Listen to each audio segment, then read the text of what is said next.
I feel very happy to be up here with you nevertheless, and that way you speak more from the heart. I can only say that whoever's operating this teleprompter is in big trouble.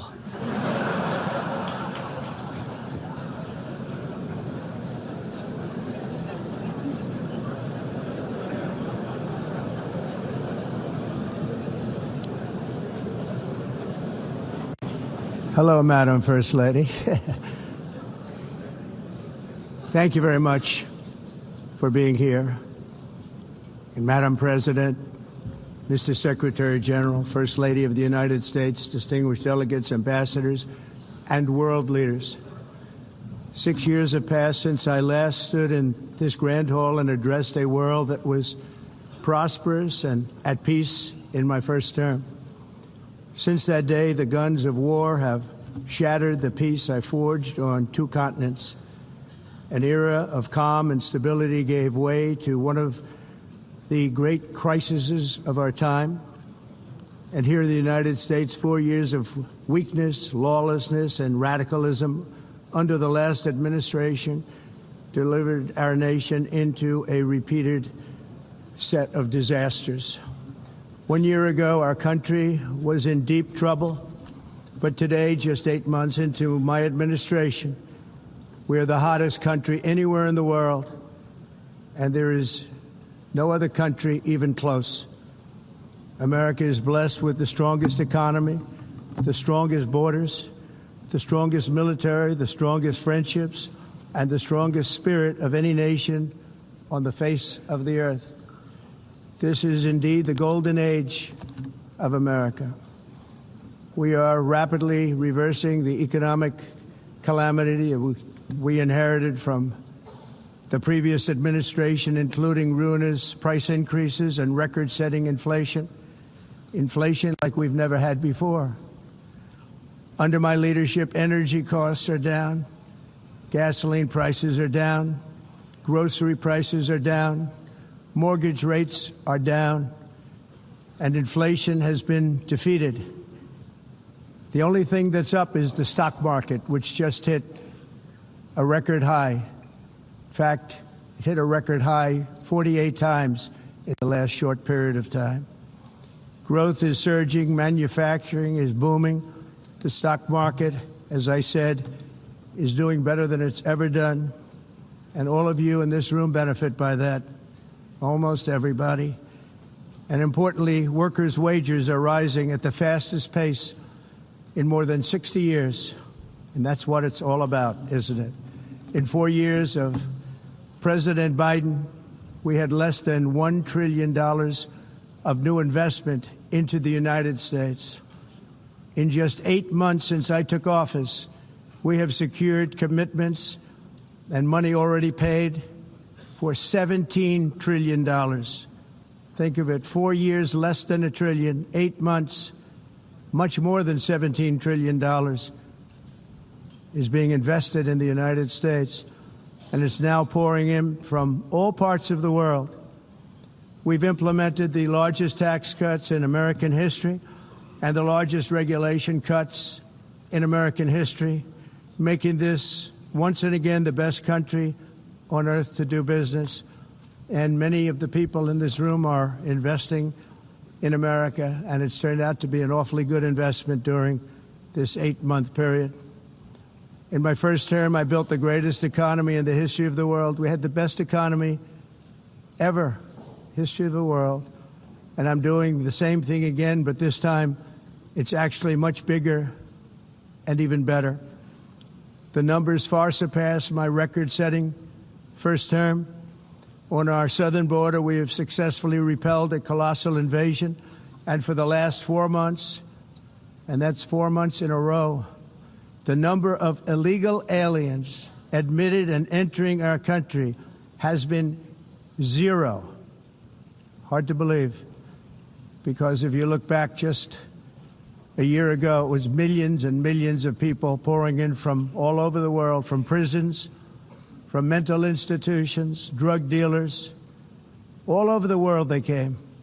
They just poured into our country with the ridiculous open border policy of the Biden administration. Our message is very simple. If you come illegally into the United States, you're going to jail, or you're going back to where you came from, or perhaps even further than that. You know what that means. I want to thank the country of El Salvador for the successful and professional job they've done in receiving and jailing so many criminals that entered our country. And it was under the previous administration that the number became record-setting, and they're all being taken out. We have no choice. And other countries have no choice because other countries are in the exact same situation with immigration. It's destroying your country, and you have to do something about it. On the world stage, America is respected again like it has never been respected before. You think about 2 years ago, 3 years ago, 4 years ago, or 1 year ago, we were a laughingstock all over the world.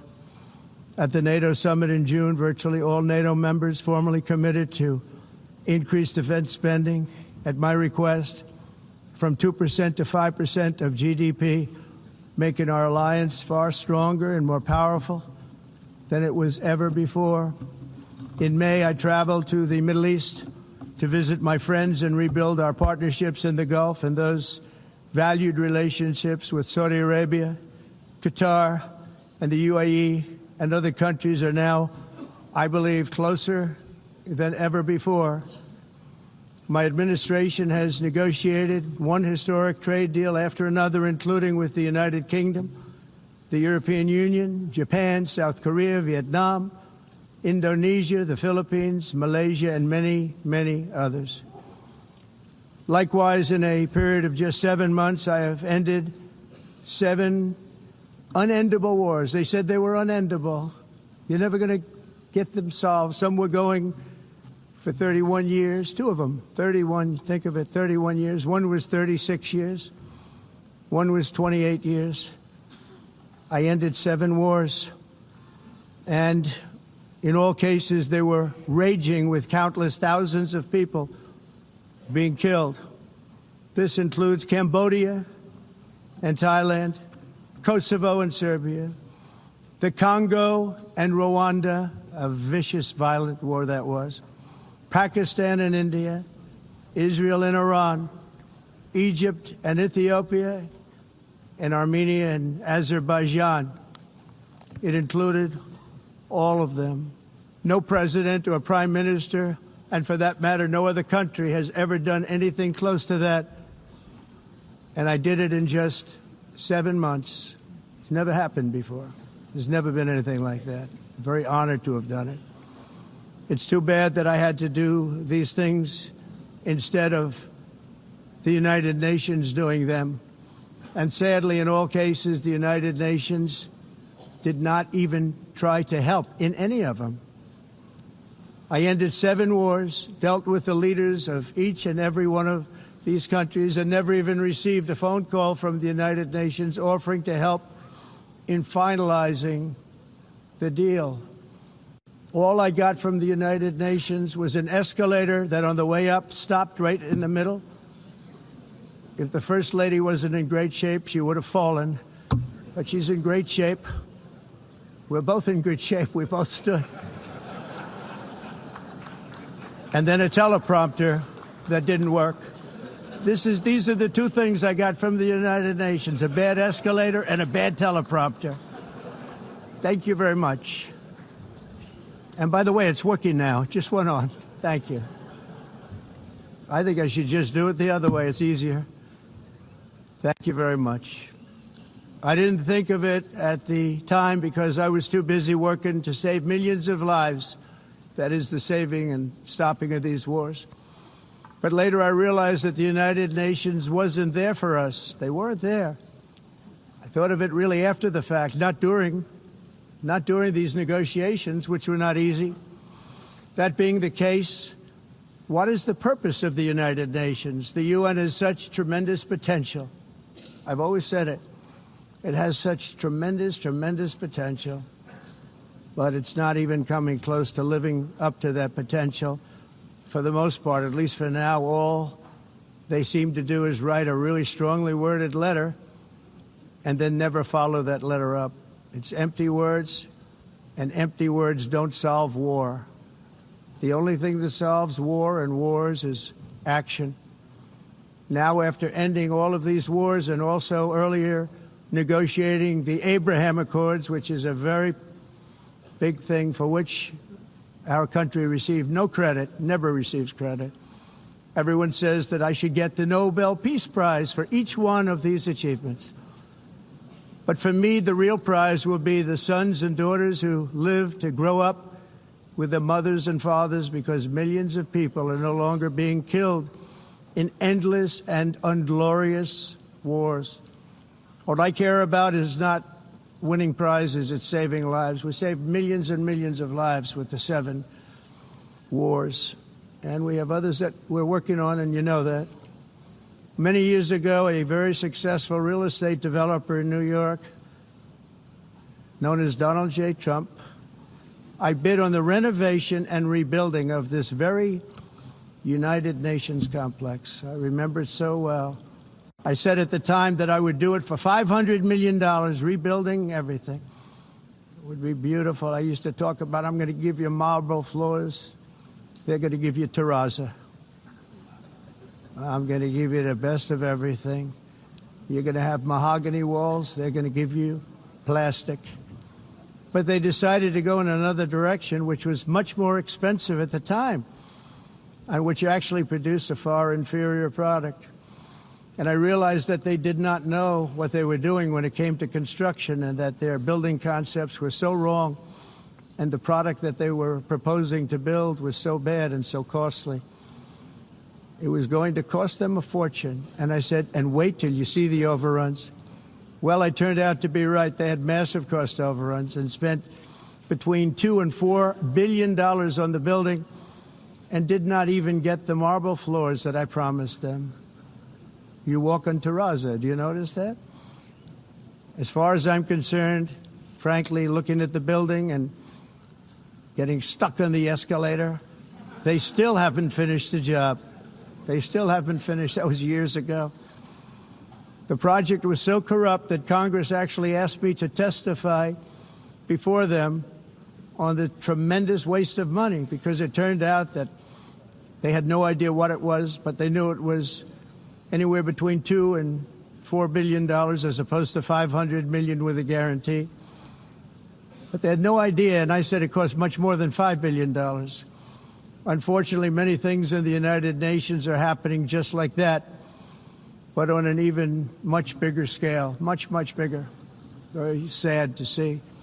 Whether the UN can manage to play a productive role, I've come here today to offer the hand of American leadership and friendship to any nation in this assembly that is willing to join us in forging a safer, more prosperous world. And it's a world that we'll be much happier with. A dramatically better future is within our reach. But to get there, we must reject the failed approaches of the past and work together to confront some of the greatest threats in history. There is no more serious danger to our planet today than the most powerful and destructive weapons ever devised by man, of which the United States, as you know, has many. Just as I did in my first term, I've made containing these threats a top priority, starting with the nation of Iran. My position is very simple. The world's #1 sponsor of terror can never be allowed to possess the most dangerous weapon. That's why, shortly after taking office, I sent the so-called Supreme Leader a letter making a generous offer. I extended a pledge of full cooperation in exchange for a suspension of Iran's nuclear program. The regime's answer was to continue their constant threats to their neighbors and U.S. interests throughout the region, and some great countries that are right nearby. Today, many of Iran's former military commanders, in fact, I can say almost all of them, are no longer with us. They're dead. And 3 months ago, in Operation Midnight Hammer, 7 American B-2 bombers dropped the 14 30,000-pound each bombs on Iran's key nuclear facilities, totally obliterating everything. No other country on earth could have done what we did. No other country has the equipment to do what we did. We have the greatest weapons on earth. We hate to use them. But we did something that for 22 years people wanted to do. With Iran's nuclear enrichment capacity demolished, I immediately brokered an end to the 12-day war, as it's called, between Israel and Iran, with both sides agreeing to fight no longer. As everyone knows, I have also been deeply engaged in seeking a ceasefire in Gaza. Have to get that done. Have to get it done. Unfortunately, Hamas has repeatedly rejected reasonable offers to make peace. We can't forget October 7th, can we? Now, as if to encourage continued conflict, some of this body is seeking to unilaterally recognize a Palestinian state. The rewards would be too great for Hamas terrorists for their atrocities. This would be a reward for these horrible atrocities, including October 7th, even while they refuse to release the hostages or accept a ceasefire. Instead of giving to Hamas and giving so much, because they've taken so much, they have taken so much. This could have been solved so long ago. But instead of giving in to Hamas's ransom demands, those who want peace should be united with one message: release the hostages now. Just release the hostages now. Thank you.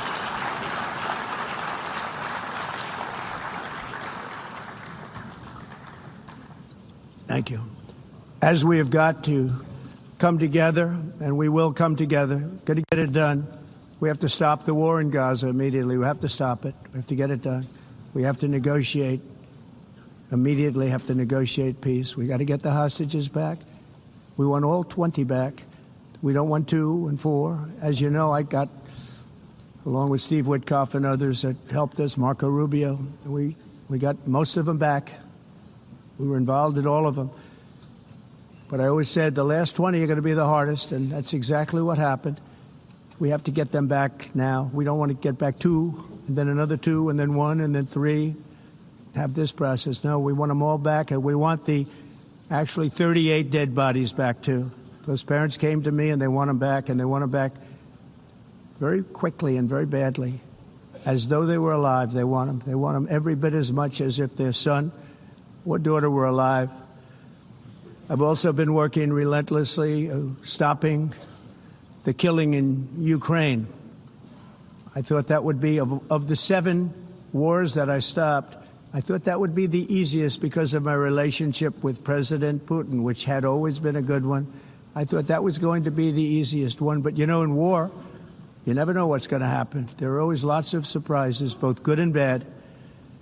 Everyone thought Russia would win this war in 3 days, but it didn't work out that way. It was supposed to be just a quick little skirmish. It's not making Russia look good. It's making them look bad. No matter what happens from here on out, this was something that should have taken a matter of days, certainly less than a week. And they've been fighting for 3.5 years and killing anywhere from 5,000 to 7,000 young soldiers, mostly soldiers, on both sides, every single week, from 5,000 to 7,000 dead young people, and some in cities, much smaller numbers, where rockets are shot, where drones are dropped. This war would never have started if I were president. This was a war that should have never happened. It shows you what leadership is, what bad leadership can do to a country. Look what happened to the United States, and look where we are right now in just a short period of time. The only question now is how many more lives will be needlessly lost on both sides. China and India are the primary funders of the ongoing war by continuing to purchase Russian oil. But inexcusably, even NATO countries have not cut off much Russian energy and Russian energy products. which, as you know, I found out about 2 weeks ago, and I wasn't happy. Think of it. They're funding the war against themselves. Who the hell ever heard of that one? In the event that Russia is not ready to make a deal to end the war, then the United States is fully prepared to impose a very strong round of powerful tariffs, which would stop the bloodshed, I believe, very quickly. But for those tariffs to be effective, European nations, all of you are gathered here right now, would have to join us in adopting the exact same measures. I mean, you're much closer to this. We have an ocean in between. You're right there. And Europe has to step it up. They can't be doing what they're doing. They're buying oil and gas from Russia while they're fighting Russia. It's embarrassing to them, and it was very embarrassing to them when I found out about it, I can tell you that. They have to immediately cease all energy purchases from Russia. Otherwise, we're all wasting a lot of time. So I'm ready to discuss this. We're going to discuss it today with the European nations, all gathered here. I'm sure they're thrilled to hear me speak about it, but that's the way it is. I like to speak my mind and speak the truth. As we seek to reduce the threat of dangerous weapons today, I'm also calling on every nation to join us in ending the development of biological weapons once and for all. And biological is terrible, and nuclear is even beyond, and we include nuclear in that. We want to have a cessation of the development of nuclear weapons. We know, and I get to view it all the time. Sir, would you like to see? And I look at weapons that are so powerful that we just can't ever use them. If we ever use them, the world literally might come to an end. There would be no United Nations to be talking about. There would be no nothing. Just a few years ago, reckless experiments overseas gave us a devastating global pandemic. Yet despite that worldwide catastrophe, many countries are continuing extremely risky research into bioweapons and man-made pathogens. This is unbelievably dangerous. To prevent potential disasters, I'm announcing today that my administration will lead an international effort to enforce biological weapons convention, which is going to be meeting with the top leaders of the world by pioneering an AI verification system that everyone can trust. Hopefully the UN can play a constructive role, and it will also be one of the early projects under AI. Let's see how good it is, because a lot of people are saying it could be one of the great things ever, but it also can be dangerous, but it can be put to tremendous use and tremendous good, and this would be an example of that. Not only is the UN not solving the problems it should, too often, it's actually creating new problems for us to solve. The best example is the number one political issue of our time, the crisis of uncontrolled migration. It's uncontrolled. Your countries are being ruined. The United Nations is funding an assault on Western countries and their borders. In 2024, the UN budgeted $372 million in cash assistance to support an estimated 624,000 migrants journeying into the United States. Think of that. The UN is supporting people that are illegally coming into the United States, and then we have to get them out. The UN also provided food, shelter, transportation, and debit cards to illegal aliens. Can you believe that? On the way to infiltrate our southern border. Millions of people came through that southern border. Just a year ago, millions and millions of people were pouring in, 25 million altogether over the 4 years of the incompetent Biden administration. And now we have it stopped, totally stopped. In fact, they're not even coming anymore because they know they can't get through. But what took place is totally unacceptable. The UN is supposed to stop invasions, not create them and not finance them. In the United States, we reject the idea that mass numbers of people from foreign lands can be permitted to travel halfway around the world, trample our borders, violate our sovereignty, cause unmitigated crime, and deplete our social safety net. We have reasserted that America belongs to the American people, and I encourage all countries to take their own stand in defense of their citizens as well. You have to do that because I see it. I'm not mentioning names. I see it, and I can call every single one of them out. You're destroying your countries. They're being destroyed. Europe is in serious trouble. They've been invaded by a force of illegal aliens like nobody's ever seen before. Illegal aliens are pouring into Europe. Nobody is ever, and nobody's doing anything to change it, to get them out. It's not sustainable. And because they choose to be politically correct, they're doing just absolutely nothing about it. And I have to say, I look at London, where you have a terrible mayor, terrible, terrible mayor, and it's been so changed, so changed. Now they want to go to Sharia law, but you're in a different country. You can't do that. Both the immigration and their suicidal energy ideas will be the death of Western Europe if something is not done immediately. This cannot be sustained. What makes the world so beautiful is that each country is unique. But to stay this way, every sovereign nation must have the right to control their own borders. You have the right to control your borders, as we do now, and to limit the sheer numbers of migrants entering their countries and paid for by the people of that nation that were there and that built that particular nation at the time. They put their blood, sweat, tears, money into that country, and now they're being ruined. Proud nations must be allowed to protect their communities and prevent their societies from being overwhelmed by people they have never seen before, with different customs, religions, with different everything. Where migrants have violated laws, lodged false asylum claims, or claimed refugee status for illegitimate reasons, they should, in many cases, be immediately sent home. And while we will always have a big heart for places and people that are struggling and truly compassionate, answers will be given. We have to solve the problem, and we have to solve it in their countries, not create new problems in our countries. And we are very helpful to a lot of countries that are just not able to send their people anymore. They used to send them to us in caravans of 25,000, 30,000 people each. These massive caravans of people pouring into our country, totally unchecked and unvetted. But not anymore.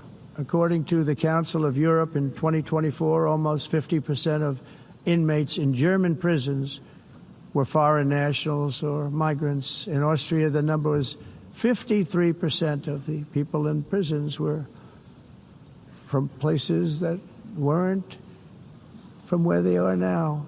In Greece, the number was 54%, and in Switzerland, beautiful Switzerland, 72% of the people in prisons are from outside of Switzerland. When your prisons are filled with so-called asylum seekers who repaid kindness, and that's what they did, they repaid kindness with crime, it's time to end the failed experiment of open borders. You have to end it now. See, I can tell you, I'm really good at this stuff. Your countries are going to hell. In America, we've taken bold action to swiftly shut down uncontrolled migration. Once we started detaining and deporting everyone who crossed the border and removing illegal aliens from the United States, they simply stopped coming. They're not coming anymore. We're getting a lot of credit, but they're not coming anymore. This was a humanitarian act for all involved, because on the trips up, thousands of people a week were dying. Women were being raped. Nobody's ever seen anything like it. Raped, horribly beaten, raped. On the trip up, the journey up, it was a long walk. It was a long, arduous journey, indeed. And it was also a historic victory against human trafficking throughout the region. What we did was a victory, and we saved so many lives of people that wouldn't make the journey. That journey was loaded up with death. Loaded up with death. Dead bodies all along the roads of jungles to get up. They go through jungles, they go through areas so hot you couldn't breathe. They were dying of suffocation, areas so hot that you couldn't breathe. dead bodies all over. By them not coming, we're saving tremendous numbers of lives. My people have done a fantastic job in doing what they did, and the American public agrees with it. I mean, I was very proud to see this morning I have the highest poll numbers I've ever had. Part of it is because of what we've done on the border. I guess the other part is what we've done on the economy. Joe Biden's policies empowered murderous gangs, human smugglers, child traffickers, drug cartels, and prisoners from all over the world. The previous administration also lost nearly 300,000 children. Think of that. They lost more than 300,000 children, little children, who were trafficked into the United States on the Biden watch, many of whom have been raped, exploited, and abused, and sold. Sold. Nobody talks about that. The fake news doesn't write about it. With many others, young children who are missing or dead. And we found a lot of these children, and we're sending them back, and we've been sending them back to their parents. They said, nobody knows who they are. They said, where do you come from? And they'll give us a country, and we'll find out, and we'll figure it out, and we'll bring them back to their homes. And the mother and father rush to the door, and their tears in their eyes. They can't believe that they're seeing their son or daughter, their little son or daughter again. We've done almost 30,000 of them so far. Any system that results in the mass trafficking of children is inherently evil. Yet that is exactly what the globalist migration agenda has done, and it's what it's all about.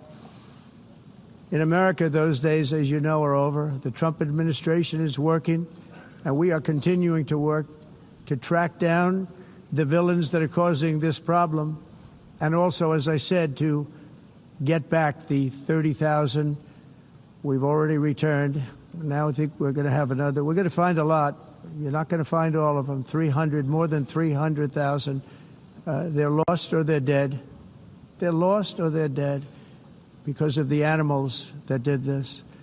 To protect our citizens, I've also designated multiple savage drug cartels as far as and you see this, and you see it happening right before your eyes. Let's put it this way. People don't like taking big loads of drugs in boats anymore. There aren't too many boats that are traveling on the seas by Venezuela. They tend not to want to travel very quickly anymore. And we've virtually stopped drugs coming into our country by sea. We call them the water drugs. They kill hundreds of thousands of people. I've also designated multiple savage drug cartels as far as foreign terrorist organizations, along with two bloodthirsty transnational gangs, probably the worst gangs anywhere in the world, MS-13 and Tren de Aragua. Tren de Aragua is from Venezuela, by the way. Such organizations torture, maim, mutilate, and murder with impunity. They're the enemies of all humanity. And for this reason, we've recently begun using the supreme power of the United States military to destroy Venezuelan terrorists and trafficking networks led by Nicolas Maduro. To every terrorist thug smuggling poisonous drugs into the United States of America, please be warned that we will blow you out of existence. That's what we're doing. We have no choice.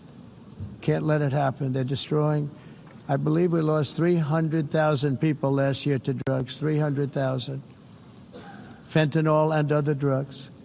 Each boat that we sink carries drugs that would kill more than 25,000 Americans. We will not let that happen. Energy is another area where the United States is now thriving like never before.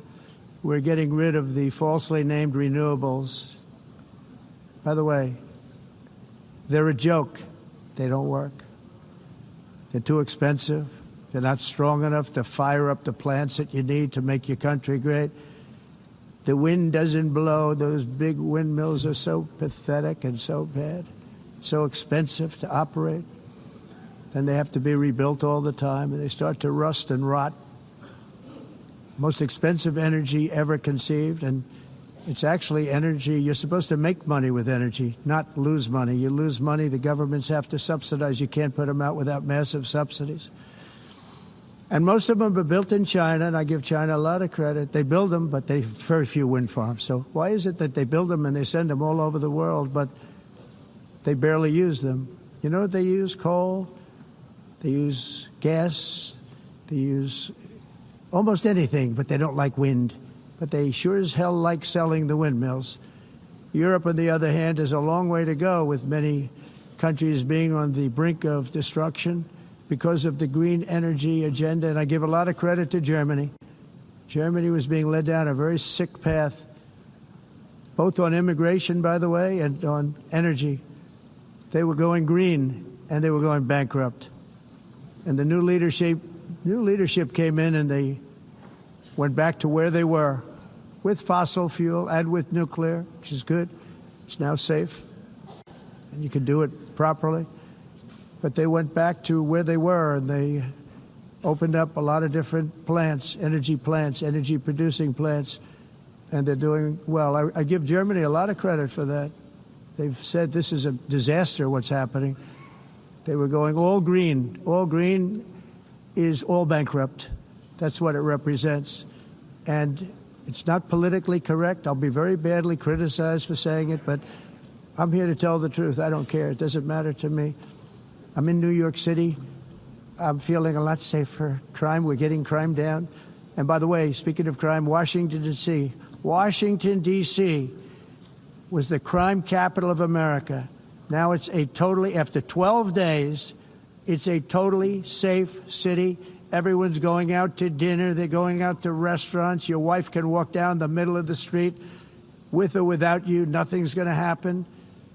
My people have done a fantastic job. And yes, I called in the National Guard, and the National Guard took care of business, and they weren't politically correct, but they took care of business. We got 1,700 career criminals out, brought them back to where they came from, the countries where they came from, or put them in jails. Washington, D.C. is now a totally safe city again, and I welcome you to come. In fact, we'll have dinner together at a local restaurant, and we'll be able to walk. We don't have to go by an armor-plated vehicle. We'll walk right over there from the White House. They've given up their powerful edge, a lot of the countries that we're talking about, in oil and gas, such as essentially closing the great North Sea oil. Oh, the North Sea, I know it so well. Aberdeen was the oil capital of Europe, and there's tremendous oil that hasn't been found in the North Sea. Tremendous oil. And I was with the Prime Minister I respect and like a lot, and I said, you're sitting with the greatest asset. They essentially closed it by making it so highly taxed that no developer, no oil company can go there. They have tremendous oil left, and more importantly, they have tremendous oil that hasn't even been found yet. And what a tremendous asset for the United Kingdom. And I hope the Prime Minister is listening, because I told it to him 3 days in a row. That's all he heard. North Sea oil, North Sea, because I want to see them do well. I want to stop seeing them ruining that beautiful Scottish and English countryside with windmills and massive solar panels that go 7 miles by 7 miles, taking away farmland. But we're not letting this happen in America. In 1982, the executive director of the United Nations Environmental Program predicted that by the year 2000, climate change would cause a global catastrophe. He said that it will be irreversible, as any nuclear holocaust would be. This is what they said at the United Nations. What happened? Here we are. Another UN official stated in 1989 that within a decade, entire nations could be wiped off the map by global warming. Not happening. You know, it used to be global cooling. If you look back years ago in the 1920s and the 1930s, they said, global cooling will kill the world. We have to do something. Then they said global warming will kill the world. But then it started getting cooler. So now they could just call it climate change, because that way they can't miss. It's climate change. Because if it goes higher or lower, whatever the hell happens, there's climate change. It's the greatest con job ever perpetrated on the world, in my opinion. Climate change, no matter what happens, you're involved in that. No more global warming, no more global cooling. All of these predictions made by the United Nations and many others, often for bad reasons, were wrong. They were made by stupid people that have cost their countries fortunes and given those same countries no chance for success. If you don't get away from this green scam, your country is going to fail. And I'm really good at predicting things, you know. They actually said during the campaign they had a hat, the best-selling hat. Trump was right about everything. And I don't say that in a braggadocious way, but it's true. I've been right about everything. And I'm telling you that if you don't get away from the green energy scam, your country is going to fail. And if you don't stop people that you've never seen before, that you have nothing in common with, your country is going to fail. I'm the President of the United States, but I worry about Europe. I love Europe. I love the people of Europe. And I hate to see it being devastated by energy and immigration. This double-tailed monster destroys everything in its wake, and they cannot let that happen any longer. You're doing it because you want to be nice.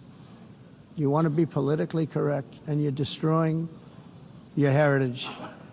They must take control strongly and immediately of the unmitigated immigration disaster and the fake energy catastrophe before it's too late. The carbon footprint is a hoax made up by people with evil intentions, and they're heading down a path of total destruction. You know, the carbon footprint was a big, big thing a few years ago. I remember hearing about the carbon footprint, and then President Obama would get into Air Force One, a massive Boeing 747, and not a new one, an old one with old engines that spew everything into the atmosphere. He'd talk about the carbon footprint, we must do so. Then he'd get in and he'd fly from Washington to Hawaii to play a round of golf. And then he'd get back onto that big, beautiful plane and he'd fly back and he'd talk about, again, global warming and the carbon footprint. It's a con job. At extreme cost and expense, Europe reduced its own carbon footprint by 37%. Think of that. Congratulations, Europe. Great job. You cost yourself a lot of jobs, a lot of factories closed, but you reduced the carbon footprint by 37%. However, for all of that sacrifice and much more, it's been totally wiped out and then some by a global increase of 54%. Much of it coming from China and other countries that are thriving around China, which now produces more CO2 than all the other developed nations in the world. So all of these countries are working so hard on the carbon footprint, which is nonsense, by the way. It's nonsense. You know, it's interesting. In the United States, we have still radicalized environmentalists, and they want the factories to stop. Everything should stop. No more cows. We don't want cows anymore. I guess they want to kill all the cows. They want to do things that are just unbelievable, and you have it too. But, you know, we have a border, strong, and we have a shape, and that shape doesn't just go straight up. That shape is amorphous when it comes to the atmosphere. And if we had the most clean air, and I think we do, we have very clean air. We have the cleanest air we've had in many, many years.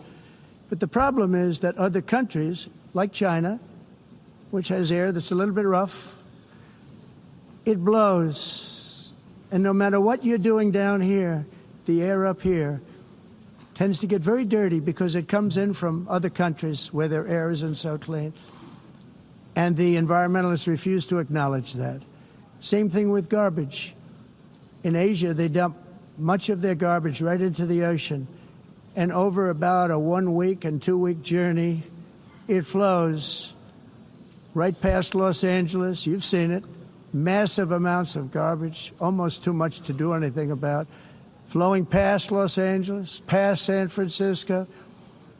And then somebody will get in trouble because he dropped a cigarette on the beach. The whole thing is crazy.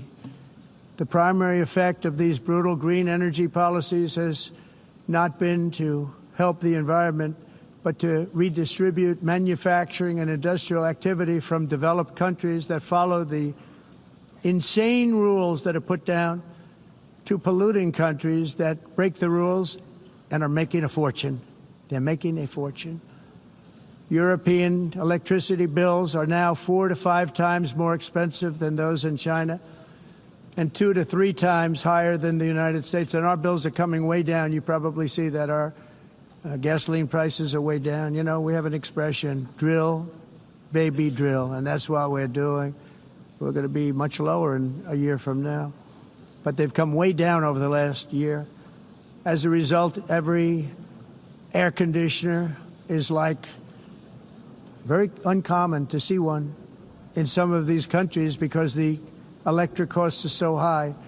So while the U.S. has approximately 1,300 heat-related deaths annually, that's a lot, Europe loses more than 175,000 people to heat deaths each year because the costs are so expensive you can't turn on an air conditioner. What is that all about? That's not Europe.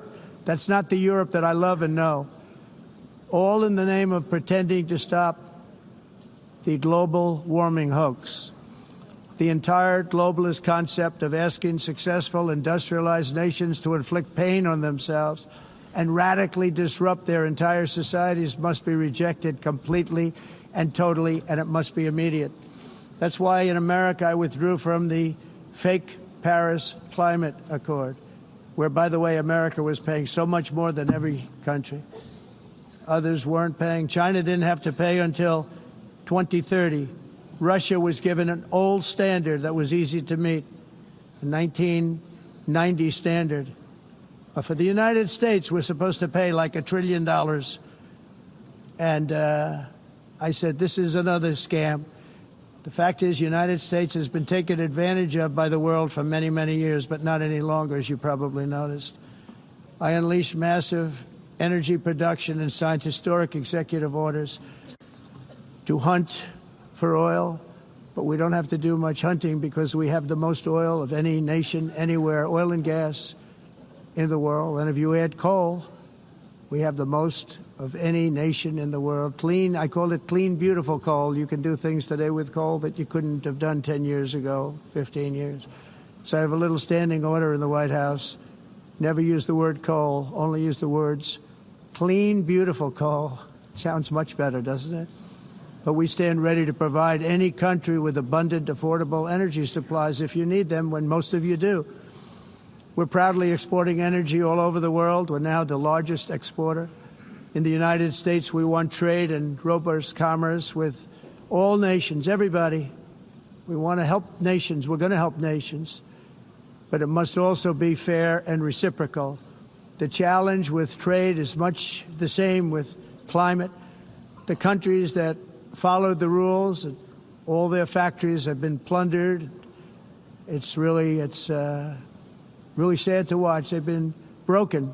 They've been broken by countries that broke the rules. That's why the United States is now applying tariffs to other countries, and much as these tariffs were for many years applied to us, uncontrollably applied to us. We've used tariffs as a defense mechanism under the Trump administration, including my first term, where hundreds of billions of dollars in tariffs were taken in. And by the way, we had the lowest inflation, and now we have very low inflation. The only thing different is that we have hundreds of billions of dollars flowing into our country. But this is how we will ensure that the system works for everyone and is sustainable into the future. We're also using tariffs to defend our sovereignty and security throughout the world, including against nations that have taken advantage of former U.S. administrations for decades, including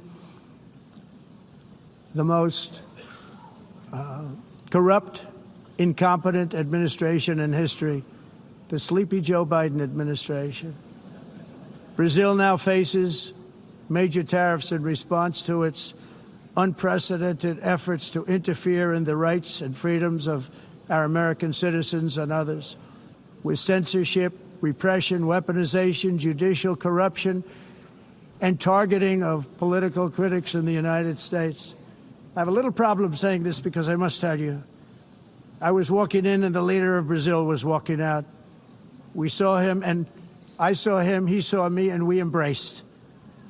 And then I'm saying, can you believe I'm going to be saying this in just 2 minutes? but we actually agreed that we would meet next week. We didn't have much time to talk, like about 20 seconds. They were in retrospect, I'm glad I waited because this thing didn't work out too well. But we did talk. We had a good talk, and we agreed to meet next week, if that's of interest. But he seemed like a very nice man, actually. He liked me, I liked him. But if you, and I only do business with people I like. When I don't like them, I don't like them. But we had, at least for about 39 seconds, we had excellent chemistry. It's a good sign. But also in the past, Brazil, can you believe this, unfairly tariffed our nation, but now because of our tariffs, we are hitting them back, and we're hitting them back very hard. As president, I will always defend our national sovereignty and the rights of American citizens. So I'm very sorry to say this, that Brazil is doing poorly and will continue to do poorly. They can only do well when they're working with us. Without us, they will fail, just as others have failed. It's true. Next year, the United States will celebrate the 250th anniversary of our glorious independence, a testament to enduring power and American freedom and spirit. We will also be proudly hosting the 2026 FIFA World Cup, and shortly thereafter, the 2028 Olympics, which is going to be very exciting. I hope you all come. I hope that countless people from all over the globe will take part of these will be great celebrations of liberty and human achievement, and that together we all can rejoice in the miracles of history that began in July 4th, 1776, when we founded the light to all nations. And it's something really that an amazing thing came out of that date. It's called the United States of America. In honor of this momentous anniversary, I hope that all countries who find inspiration in our example will join us in renewing our commitment, values, and those values, really, that we hold so dear. Together, let us defend free speech and free expression. Let us protect religious liberty, including for the most persecuted religion on the planet today. It's called Christianity. And let us safeguard our sovereignty and cherish qualities that have made each of our nations so special, incredible, and extraordinary. In closing, I just want to repeat that immigration and the high cost of so-called green renewable energy is destroying a large part of the free world and a large part of our planet. Countries that cherish freedom are fading fast because of their policies on these two subjects. You need strong borders and traditional energy sources if you are going to be great again.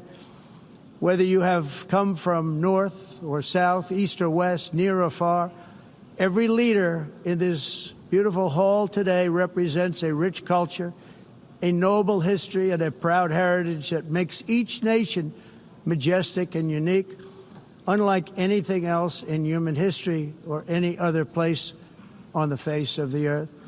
From London to Lima, from Rome to Athens, from Paris to Seoul, from Cairo to Tokyo and Amsterdam to right here in New York City, we stand on the shoulders of the leaders and legends, generals and giants, heroes and titans who won and built our beloved nations, all of our nations, with their own courage, strength, spirit, and skill. Our ancestors climbed mountains, conquered oceans, crossed deserts, and trekked over wide open plains. They charged into thunderous battles, plunged into grave dangers, and they were soldiers and farmers and workers and warriors and explorers and patriots. They built towns into cities, tribes into kingdoms, ideas into industries, and small islands into mighty empires. You're a part of all of that. They were champions for their people who never gave up and who never, ever gave in. Their values defined our national identities. Their visions forged our magnificent destiny. Everybody in this room is a part of it in your own way. Each of us inherits the deeds and the myths, the triumphs, the legacies of our own heroes and founders who so bravely showed us the way. Our ancestors gave everything for homelands that they defended with pride, with sweat, with blood, with life, and with death. Now the righteous task of protecting the nations that they built belongs to each and every one of us. So together let us uphold our sacred duty to our people and to our citizens. Let us protect their borders, ensure their safety, preserve their cultures, treasure, and traditions, and fight for their precious dreams and their cherished freedoms. And in friendship and really a beautiful vision, let us all work together to build a bright, beautiful planet, a planet that we all share, a planet of peace and a world that is richer, better, and more beautiful than ever before. That can happen. It will happen. It will happen, and I hope it can happen and start right now, right at this moment. We'll turn it around. We're going to make our countries better, safer, more beautiful. We're going to take care of our people. Thank you very much. It's been an honor. God bless the nations of the world. Thank you very much. Bye. We've been listening here to President Trump giving his first address to the UN General Assembly since returning to office.